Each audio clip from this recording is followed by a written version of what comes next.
നമ്മുടെ ക്ലിനിക്കുകളിൽ പൊതുവായിട്ട് സ്ത്രീകൾ പറയുന്ന ഒരു കംപ്ലൈൻ്റ് ആണ് എന്ത്, ബാക്ക് പെയിൻ നല്ലോണം വരിക എന്നുള്ളത്. നല്ല രീതിയിൽ ബാക്ക് പെയിൻ വരുന്നുണ്ട്, അതുപോലെ വയറ് കാളിച്ച് നല്ലോണം ഉണ്ട്, അതുപോലെ മുടി കൊഴിച്ചിൽ നല്ലോണം വരിക, അതുപോലെ ഗ്യാസിൻ്റെ പ്രശ്നങ്ങൾ നല്ലോണം വരിക. ഇത് ഒരു കോമൺ ആയിട്ട് എസ്പെഷ്യലി പറയുകയാണെന്നുണ്ടെങ്കിൽ ടീനേജേഴ്സ് ആയിട്ടുള്ള ഒരു 15 വയസ്സിന് ശേഷമുള്ള പെൺകുട്ടികൾ കൂടുതൽ പറയുന്ന കംപ്ലൈൻ്റ് ആണ്. അത് മാത്രമല്ല, ഒരു പൊതുവേ പറയുന്ന അമ്മമാരൊക്കെ വരികയാണെന്നുണ്ടെങ്കിൽ പൊതുവെ പറയുന്ന കംപ്ലൈൻ്റ് ആണ്, ഡോക്ടറെ ഇവള് തടിക്കുന്നില്ല എന്നുള്ളത്. എത്ര ഭക്ഷണം കഴിച്ചാലും എത്ര നല്ലത് കൊടുത്താലും ഇതൊന്നും തടിമ കാണുന്നില്ല, ഇതൊന്നും തടിമ പിടിക്കുന്നില്ല, ഇതെന്താ ചെയ്യേണ്ടതെന്ന് ചോദിച്ചിട്ട് പലപ്പോഴും വരാറുണ്ട് എന്നുള്ളതാണ്. അപ്പോൾ ഇന്ന് നമ്മൾ ഡിസ്കസ് ചെയ്യാൻ പോകുന്നത് എന്തുകൊണ്ടാണ് ഇങ്ങനെ സ്ത്രീകളിൽ ഈ ഒരു പ്രശ്നം വരുന്നത്, എന്താണ് ഇതിൻ്റെ ബേസിക് ആയിട്ടുള്ള റീസൺ, നമുക്കിതെങ്ങനെ ഇത് മാനേജ് ചെയ്യാൻ കഴിയും. ഒരുപാട് ടെസ്റ്റുകൾ ചെയ്തു, അല്ലെങ്കിൽ ഒരുപാട് ട്രീറ്റ്മെൻറ്റുകൾ എടുത്തു, പക്ഷേ ഇതൊന്നും എന്ത് ചെയ്യുന്നില്ല, പൂർണ്ണമായിട്ട് മാറുന്നില്ല. അപ്പോൾ എന്തുകൊണ്ടാണ് ഇത് വരുന്നത്, ഇതെങ്ങനെ നമുക്ക് മാനേജ് ചെയ്യുന്നതിനെ കുറിച്ചിട്ടാണ് ഇന്നും നമ്മളോട് ഡിസ്കസ് ചെയ്യാൻ പോകുന്നത്. എൻ്റെ പേര് doctor Siraj, medical officer QNB hospital Koduvally. അപ്പോൾ നമ്മുടെ ക്ലിനിക്കുകളിൽ പൊതുവായിട്ട് വരുന്നൊരു സംഗതിയാണ് എന്ത്, ഡോക്ടറെ മുടികൊഴിച്ചിൽ നല്ലോണം ഉണ്ട്, അതുപോലെ ഗ്യാസ്, ഛർദ്ദിക്കാൻ വരുന്ന അവസ്ഥ നല്ലോണം വരിക, നല്ല ക്ഷീണം വരിക എന്നുള്ളത്. പഠിക്കാനൊന്നും കുട്ടിക്ക് താല്പര്യമില്ല, +2-നാണ്, സയൻസാണ് അല്ലെങ്കിൽ കൊമേഴ്സാണ്, മാർക്ക് കുറവാണ്, പഠിക്കാൻ തീരെ താല്പര്യമില്ല. ആദ്യമൊക്കെ നല്ല ഇൻട്രസ്റ്റ് ഉണ്ടായിരുന്നു, പക്ഷേ ഇപ്പോൾ നല്ല ക്ഷീണം പിടിച്ച് കിടപ്പാണ്. ഒരു വൈകുന്നേരം ആയാൽ തന്നെ എന്ത് ചെയ്യും, കുട്ടി ഒരു സൈഡിൽ ഉറങ്ങാൻ പോകുന്ന ടെൻഡൻസി വരിക. ഇങ്ങനെയുള്ള ക്ഷീണം പിടിച്ച പല പ്രയാസങ്ങളും അവർ നമ്മുടെ അടുത്ത് വന്ന് പറയാറുണ്ട് എന്നുള്ളതാണ്. ഇതിനൊരു ബേസിക് റീസൺ എന്ന് പറയുന്നത് പലപ്പോഴും സ്ത്രീകളിൽ പറയാൻ മടിക്കുന്നൊരു സംഗതിയാണ് ലൂക്കോറിയ എന്ന് പറയുന്നത്, അല്ലെങ്കിൽ വെള്ളപ്പോക്ക് എന്ന് പറയുന്നത്. നമ്മുടെ അടുത്ത് ക്ലിനിക്കലി വരൽ എന്തായിരിക്കും, ഈ പറഞ്ഞതുപോലെ ബാക്ക് പെയിൻ ആണ് ഡോക്ടറെ, മുടികൊഴിച്ചിലാണ് ഡോക്ടറെ, അല്ലെങ്കിൽ ഗ്യാസിൻ്റെ പ്രശ്നമുണ്ട്, ഛർദ്ദിക്കാൻ വരാണ്, തടി വെക്കുന്നില്ല, ഇങ്ങനെയുള്ള കംപ്ലയിൻസുകളായിട്ടാണ് വരാറ് എന്നുള്ളതാണ്. പക്ഷേ നമ്മൾ ഹിസ്റ്ററി എടുത്ത് അവരെ ഇങ്ങനെ ചോദിച്ചു കഴിക്കുമ്പോൾ അവൾ ലാസ്റ്റ് പറയും എന്ത്, ഡോക്ടറെ ഇങ്ങനൊരു പ്രശ്നം കൂടെ ഉണ്ട് എന്നുള്ളത്. അപ്പോൾ ഇതിൻ്റെയൊക്കെ ഒരു ബേസിക് റീസൺ എന്ന് പറയുന്നത് ലൂക്കോറിയ എന്നുള്ളതാണ് നമ്മൾ ആദ്യം മനസ്സിലാക്കണം. അപ്പോൾ ലൂക്കോറിയ എന്ന് പറയുന്നത് വെള്ളപ്പോക്ക്, അസ്ഥി ഉരുക്കം എന്നൊക്കെ പല രീതിയിലും പല നാടുകളിലും പല രീതിയിലും പറയാറുണ്ട്. അപ്പോൾ ഈ ലൂക്കോറിയ അല്ലെങ്കിൽ വെള്ളപ്പോക്ക്, അസ്ഥി ഉരുക്കം എന്നുള്ളത് ഈ ഒരു സ്ത്രീകളിൽ എന്തുകൊണ്ടാണ് വരുന്നത്, ഇത് നോർമലാണെന്ന് ചില ആളുകൾ പറയുന്നുണ്ട്. ഇത് ഏതൊക്കെ സമയത്ത് നോർമലാകും, ഇത് ഏത് സമയത്ത് നമ്മൾ ട്രീറ്റ്മെൻറ്റ് എടുക്കണം എന്നുള്ളത് നമ്മൾ നിർബന്ധമായിട്ട് മനസ്സിലാക്കേണ്ട സംഗതിയാണ്. അതിൽ ഒന്നാമത് ഈ ഒരു ഫ്ലൂയിഡ് വരുന്നത് സ്ത്രീകളുടെ യോനിയിൽ നിന്നാണ് ഈ ഒരു ഫ്ലൂയിഡ് വരാറുള്ളത്. അപ്പോൾ ഈ ഒരു ഫ്ലൂയിഡ് വരിക എന്ന് വെച്ചിട്ടുണ്ടെങ്കിൽ അത് കോമൺ ആയിട്ട് നടക്കുന്നൊരു സംഗതിയാണ്. അതുകൊണ്ട് ഒരുപാട് പ്രോസസ്സുകൾ അല്ലെങ്കിൽ ഒരുപാട് ഗുണങ്ങൾ നമ്മുടെ ശരീരത്തിൽ കിട്ടുന്നു. അവിടെ ഒരു ഫ്ലൂയിഡ് വരുന്ന കാരണമായിട്ട് അവിടെ യോനി നാളം ക്ലീൻ ആകാനും നല്ല എന്താ പറയുക ഒരു ഫ്ലൂയിഡിറ്റി കിട്ടാനൊക്കെ അത് നന്നായിട്ട് ഹെൽപ്പ് ചെയ്യുന്ന ഒരു സംഗതി കൂടെയാണ്.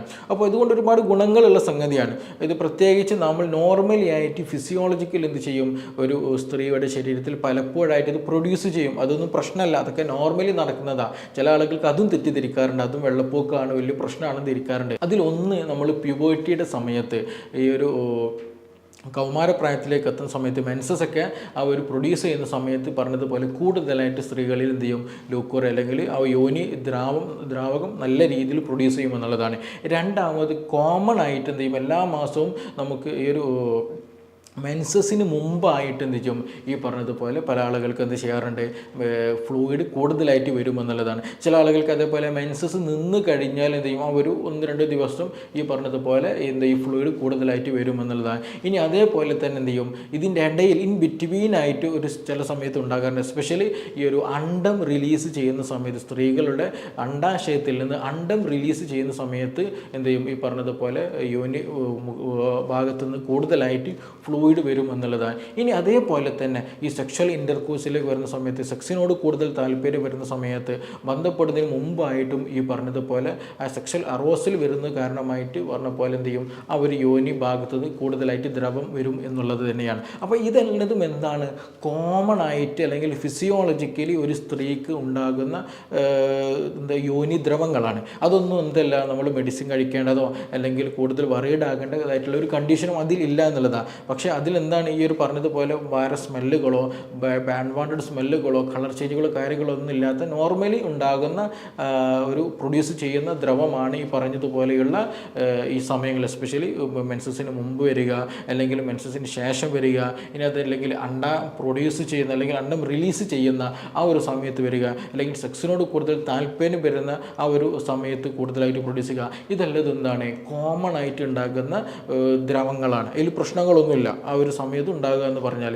ചില ആളുകൾക്ക് എന്ത് ചെയ്യാറുണ്ട്, ഈ ദ്രാവകത്തിൽ ചില മാറ്റങ്ങൾ ഉണ്ടാകുമെന്നുള്ളതാണ്. ചില ആളുകൾക്ക് എന്ത് ചെയ്യും, നല്ല കളർ ചേഞ്ചുകൾ ഉണ്ടാകും. ചില ആൾക്ക് ബ്ലഡി ആയിട്ട് അല്ലെങ്കിൽ ഡാർക്ക് ബ്രൗൺ ഒക്കെ വരും. എസ്പെഷ്യലി ഇപ്പോൾ മിസ്കറേജ് ഒക്കെ വന്ന സമയത്ത്, ഇപ്പോൾ പ്രഗ്നൻ്റ് ആയിട്ട് ഫസ്റ്റത്തെ മന്ത് അല്ലെങ്കിൽ സെക്കൻഡ് മന്ത് എന്ത് ചെയ്യാൻ അത് എന്ത് ചെയ്യും, ബോഡിയിൽ നിൽക്കാതെ അത് മിസ്കറേജ് സംഭവിക്കുകയാണെന്നുണ്ടെങ്കിൽ അതിൻ്റെ അടയാളമായിട്ട് ചിലപ്പോൾ എന്ത് യോനി ദ്രവത്തിലൂടെ ഈ പറഞ്ഞതുപോലെയുള്ള ബ്രൗണിഷ് ആയിട്ട് അല്ലെങ്കിൽ ബ്ലഡിഷ് ആയിട്ട് എന്ത് ചെയ്യും ഈ ദ്രവം വരും എന്നുള്ളതാണ്. ഇനി മറ്റൊന്നെന്ന് ചോദിച്ചിട്ടുണ്ടെങ്കിൽ പീരീഡ്സിനോട് അനുബന്ധിച്ചുണ്ടാകുന്ന ഈ പറയുന്ന ദ്രവം വരുന്ന സമയത്ത് എന്ത് യോനിയിലൂടെ ആ ദ്രവം പുറപ്പെടുമ്പോൾ ഈ പറഞ്ഞതുപോലെയുള്ള ബ്ലഡിഷ് ആയിട്ട് അല്ലെങ്കിൽ ഡാർക്കിഷ് ആയിട്ടുള്ള രക്തം മിക്സ് ചെയ്തു വരുന്നത് കൊണ്ട് അതിൻ്റെ ഒരു കളർ ചേഞ്ച് ഉണ്ടാകുമെന്നുള്ളതാണ്. ചില ആളുകൾക്ക് എന്ത് ചെയ്യും, ഫംഗൽ ഇൻഫെക്ഷൻ വരും. ചില ആളുകൾ ബാക്ടീരിയൽ ഇൻഫെക്ഷനൊക്കെ വന്നു കഴിഞ്ഞാൽ ഇതിലെന്ത് ചെയ്യും, കളർ നല്ല മാറ്റണം. ചിലവർക്ക് നല്ല യെല്ലോയിഷ് കളർ വരും, അല്ലെങ്കിൽ ഗ്രീനിഷ് കളർ വരിക, അല്ലെങ്കിൽ മറ്റു പല കളർ ചേഞ്ചുകൾ എന്ത് ചെയ്യും, വേരിയൻസുകൾ കാണും എന്നുള്ളതാണ്. അതുമാത്രമല്ല അതിന് കൂടെ എന്ത് സംഭവിക്കാറുണ്ട്, ഈ പറഞ്ഞതുപോലെ നല്ല ഫോൾ സ്മെല്ലും ചിലപ്പോൾ ഉണ്ടാകുമെന്നുള്ളതാണ്. ഫംഗൽ ഇൻഫെക്ഷനൊക്കെ ആണെന്നുണ്ടെങ്കിലൊക്കെ പൊതുവായിട്ട് കണ്ടുവരുന്ന സംഗതിയാണ്. അപ്പോൾ ഈ ഫോൾ സ്മെല്ല് വരിക, നല്ല ബാഡ് സ്മെല്ല് വരിക, അതേപോലെ തന്നെ അതിൻ്റെ ഒരു തിക്നെസ്സിലൊക്കെ നല്ലോണം മാറ്റം വരിക, അതേപോലെ തന്നെ കളർ ചേഞ്ചുകൾ കൂടുതലായിട്ട് മാറ്റി വരിക, ഇത് പൊതുവായിട്ട് ഉണ്ടാകുന്ന കംപ്ലയിൻസുകളാണ്. അപ്പോൾ ഇങ്ങനെയുള്ള പ്രശ്നങ്ങൾ ഉണ്ടോ എന്നുള്ളത് നമ്മൾ നിർബന്ധമായിട്ട് നോക്കണം. അത് എപ്പോഴും എന്ത് ചെയ്യും, പല സമയങ്ങളിലും പുറപ്പെടാതിരിക്കാം.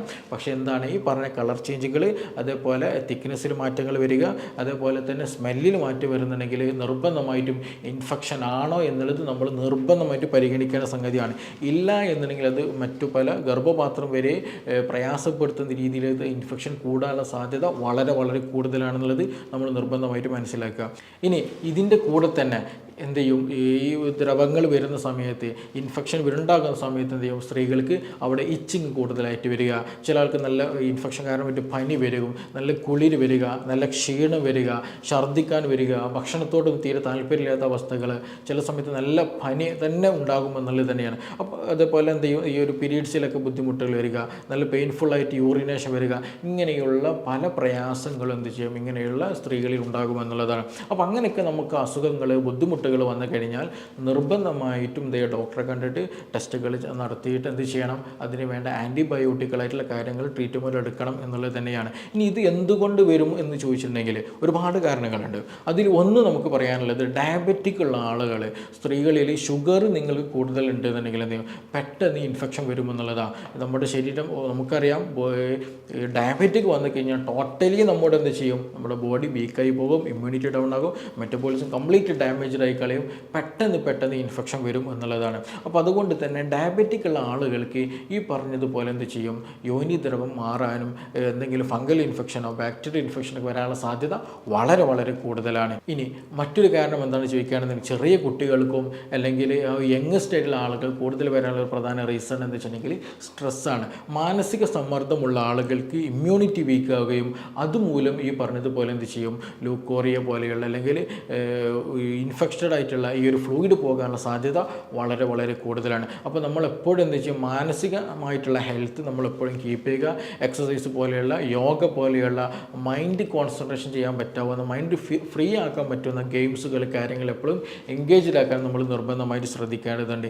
ഇല്ല എന്നുണ്ടെങ്കിൽ ഇത് അഡിക്വേറ്റ് ചെയ്ത് എന്ത് ചെയ്യും, ഇത് വന്നുകൊണ്ടിരിക്കും എന്നുള്ളതാണ്. പ്രത്യേകിച്ച് ഇത് വന്നു കഴിഞ്ഞാൽ സ്ത്രീകൾ ഇത് പുറത്ത് പറയില്ല, അവർക്കിത് പറയാൻ പലപ്പോഴും മടി ഉണ്ടാകും എന്നുള്ളതാണ്. അപ്പോൾ നമ്മളങ്ങനെ ഒരിക്കലും മടി കാണിക്കേണ്ട സംഗതിയൊന്നുമല്ല. ഇത് എന്താണെന്നുള്ളത് ഫൈൻഡ് ഔട്ട് ചെയ്തിട്ട് അതിന് വേണ്ട ട്രീറ്റ്മെൻറ്റ് നിർബന്ധമായിട്ട് എടുക്കുക വേണം. അപ്പോൾ ഈ സ്ട്രെസ്സ് കാരണമായിട്ടും ഡയബറ്റിക് കാരണമായിട്ടും ഈ പറഞ്ഞ ആളുകൾക്ക് എന്ത് ചെയ്യും, ഈ പറഞ്ഞ ബുദ്ധിമുട്ടുകൾ ഉണ്ടാകാനുള്ള സാധ്യത വളരെ വളരെ കൂടുതലാണ്. ഇനി ചില ആളുകൾക്ക് എന്ത് ചെയ്യും, പ്രഗ്നൻസിയുടെ സമയത്തും ഈ പറഞ്ഞതുപോലെ ഫ്ലൂയിഡിറ്റി വരാറുണ്ട്. അതേപോലെ തന്നെ എന്തെങ്കിലും കോൺട്രസെപ്റ്റീവ് ഉപയോഗിച്ചിട്ടുണ്ടെങ്കിൽ, എസ്പെഷ്യലി കുട്ടികളൊന്നും കോപ്പർട്ടി പോലെയുള്ള എന്തെങ്കിലുമൊക്കെ ഉപയോഗിച്ചിട്ടുണ്ടെങ്കിൽ, ഡിവൈസുകൾ ഉപയോഗിച്ചിട്ടുണ്ടെങ്കിൽ ഈ പറഞ്ഞതുപോലെ എന്ത് ചെയ്യും, അൺവാണ്ടഡ് ആയിട്ടുള്ള പല സമയങ്ങളിലും ഈ ഫ്ലൂയിഡ് വരും. അതിൽ ചിലപ്പോൾ ഇൻഫെക്ഷൻ വരണം എന്നൊന്നും ഇല്ല, നോർമലായിട്ട് തന്നെ എന്ത് ചെയ്യും വരും. അതേപോലെ ഹോർമോണൽ തെറാപ്പീസ് ഒക്കെ എടുക്കുന്ന ആളുകളൊക്കെ ഉണ്ടെങ്കിൽ അവർക്കും ഇതുപോലെയുള്ള ബുദ്ധിമുട്ടുകൾ ഉണ്ടാകുമെന്നുള്ളതാണ്. അതൊക്കെ പക്ഷേ എന്താണ്, കോമൺ ആയിട്ട് വലിയ മെഡിസിൻ എടുത്തൊന്നും കഴിക്കാതെ തന്നെ നോർമലാകാവുന്ന കണ്ടീഷൻ തന്നെയാണ്, വലിയ പ്രശ്നങ്ങളൊന്നുമില്ല.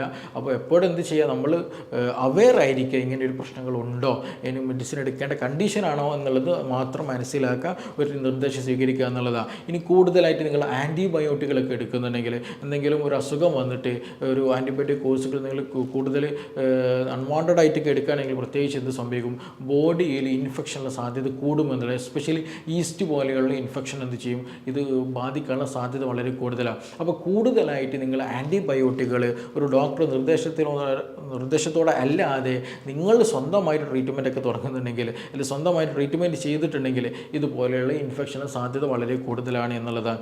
അപ്പോൾ ഇങ്ങനെയുള്ള കളർ ചേഞ്ചുകൾ, സ്മെല്ല് ചേഞ്ചുകൾ, ഇൻഫെക്ഷന് കാര്യങ്ങളുണ്ടെങ്കിൽ ആദ്യം ചെയ്യേണ്ടതാണ് ഈ പറഞ്ഞതുപോലെയുള്ള സ്പെസിഫിക് ആയിട്ടുള്ള ട്രീറ്റ്മെൻറ്റുകൾ നമ്മൾ നിർബന്ധമായിട്ടും എടുക്കണമെന്നുള്ളതാണ്. ഇനി ഡോക്ടറെ ഇതൊന്നും എനിക്കില്ല, എനിക്ക് കളർ ചേഞ്ച് ഇല്ല, അല്ലെങ്കിൽ സ്മെല്ലിൽ പ്രശ്നങ്ങളൊന്നുമില്ല, പക്ഷേ എന്തുണ്ട് എപ്പോഴും ഇത് വന്നിട്ടുണ്ട്, അല്ലെങ്കിൽ എനിക്ക് സെക്ഷൽ എപ്പോഴും അറൂസലില്ല, അല്ലെങ്കിൽ എപ്പോഴും പീരീഡ്സ് അല്ലാത്ത സമയത്ത് വരുന്നുണ്ട്, എപ്പോഴും ഈ പറഞ്ഞതുപോലെ ഫ്ലൂയിഡ് വരുന്നുണ്ട്. ചില ആളുകൾ പറയാറുണ്ട്, ഡോക്ടർ എനിക്ക് നിസ്കരിക്കുന്ന സമയത്ത് പ്രയാസമാണ്, എപ്പോഴും ഇന്നർവെയർ മാറ്റിക്കൊണ്ടിരിക്കേണ്ട ഒരു അവസ്ഥയാണുള്ളത് എന്നുള്ളത് കോമൺ ആയിട്ട് പറയുന്നൊരു സംഗതി തന്നെയാണ്.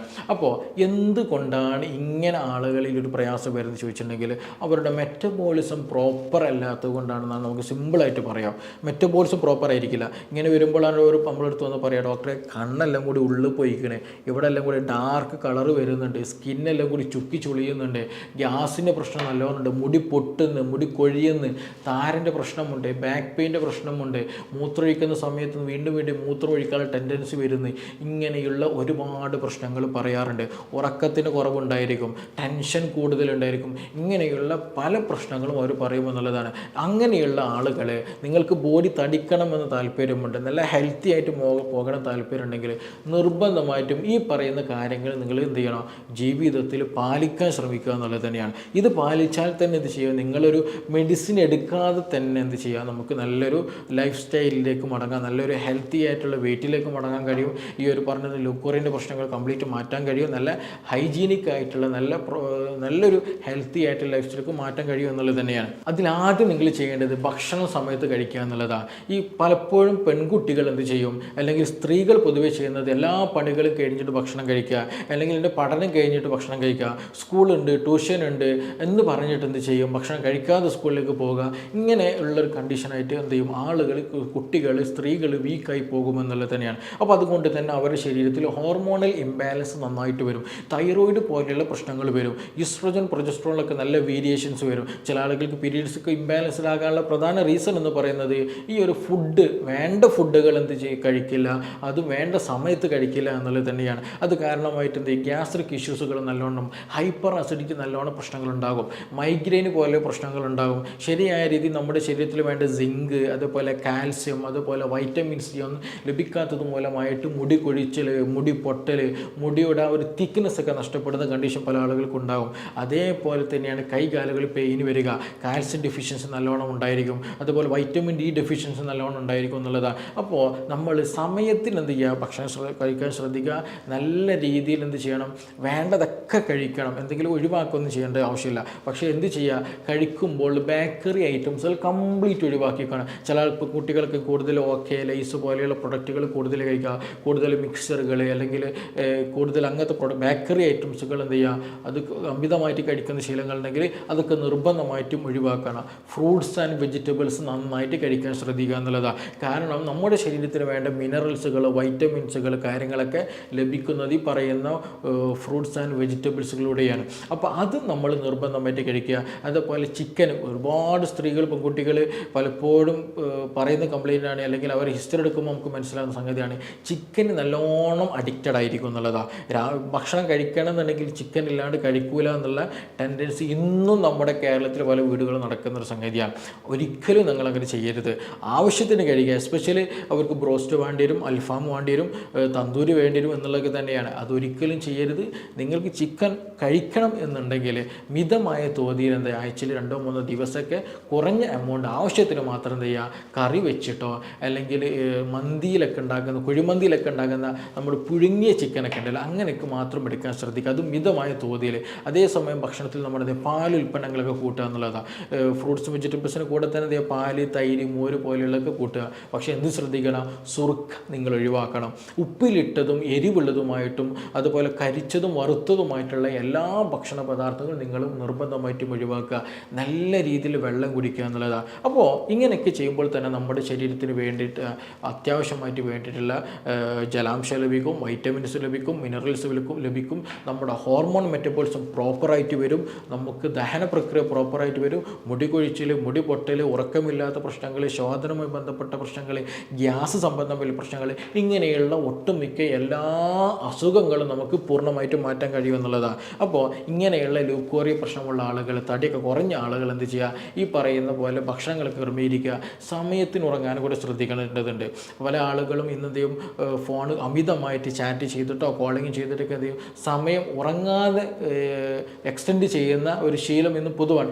രാത്രി ഡോക്ടറെ എപ്പോഴാണ് കിടക്കലെന്ന് ചോദിച്ചിട്ടുണ്ടെങ്കിൽ ഡോക്ടർ ഞാനൊരു 10 മണിക്ക് കിടക്കും, രാവിലെ 5 മണിക്ക് എഴുന്നേൽക്കും, 4 മണിക്ക് പഠിക്കാൻ വേണ്ടി എഴുന്നേൽക്കും എന്നുള്ളതാണ്. പക്ഷേ രാത്രി 10 മണിക്ക് കിടക്കും എന്നുള്ളത് ഓക്കെയാണ്. പക്ഷേ ഉറങ്ങൽ എപ്പോഴായിരിക്കും? 1 മണി 2 മണിക്കായിരിക്കും. കാരണം ഇത് ഫോണോ എന്തെങ്കിലുമൊക്കെ ആയിട്ട് ഇങ്ങനെ ടൈം റീൽസ് കണ്ടിട്ടോ ഷോർട്സ് കണ്ടിട്ടോ സ്ക്രോൾ ചെയ്ത് പോയിട്ട് എന്ത് ചെയ്യും, സമയം ഒരുപാട് വൈകും എന്നുള്ളതാണ്. അപ്പോൾ ഉറക്കം കുറവ് കാരണമായിട്ടും ഈ പറഞ്ഞ പോലെ നമ്മുടെ സർക്കേഡിയൽ റിതം, നമ്മുടെ ശരീരത്തിൻ്റെ പ്രോപ്പറായിട്ടുള്ള മെറ്റബോളിസം കംപ്ലീറ്റ് ഡാമേജ്ഡ് ആവുകയും ഈ പറഞ്ഞതുപോലെയുള്ള പല ബുദ്ധിമുട്ടുകളും നമ്മുടെ ലൈഫ് സ്റ്റൈൽ കംപ്ലീറ്റ് മാറും എന്നുള്ളത് തന്നെയാണ്. അപ്പോൾ നമ്മൾ ഈ ഒരു കാര്യം ശ്രദ്ധിക്കുക. നമ്മൾ ഭക്ഷണം, വെള്ളം, മറ്റു കാര്യങ്ങളൊക്കെ ഹൈജീനിക്കായി കൊണ്ടെടുക്കുക.